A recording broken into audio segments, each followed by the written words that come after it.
नमस्कार, प्रणाम। हम उत्तम शर्मा और अंबिका रिकॉर्डिंग स्टूडियो से एक बार फिर से लाइव बनी अंबिका म्यूजिक यूट्यूब चैनल से।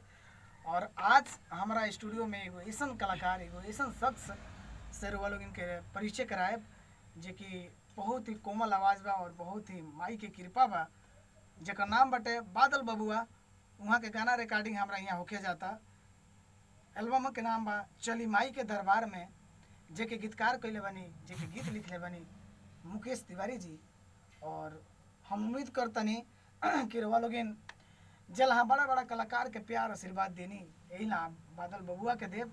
आई कुछ पल खातिर हम मिलाओ तनी बादल बबुआ से।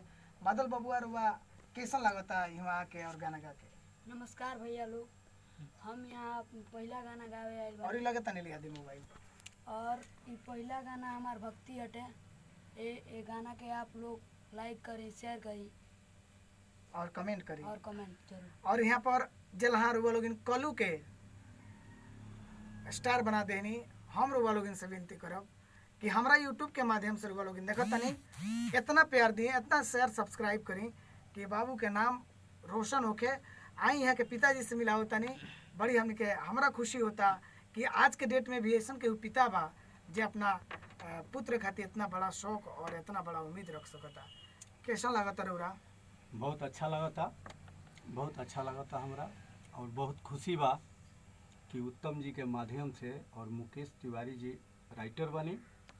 आ बहुत हमरा अंदर खुशी बा कि हम अपना बेटा के लेके रोलिंग के सेवा में एक बार गाना हम भेज रहल माई बानी। के गाना गौले बनी।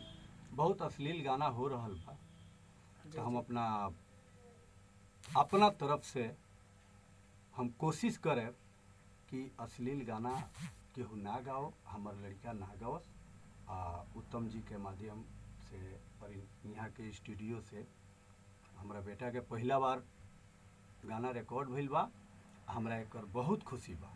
चलिए, बहुत बहुत धन्यवाद। और हम चाहब कि बादल बबुआ रौरा केबिन में जाई और जौन गाना रुआ गाओ बा उ दिल से गाई और पूरा झूम के गाई कि हमार जे भी चैनल पर लोग देखे रुआ के आशीर्वाद देव, सब्सक्राइब करे, लाइक करे। चलिए जाई केबिन में।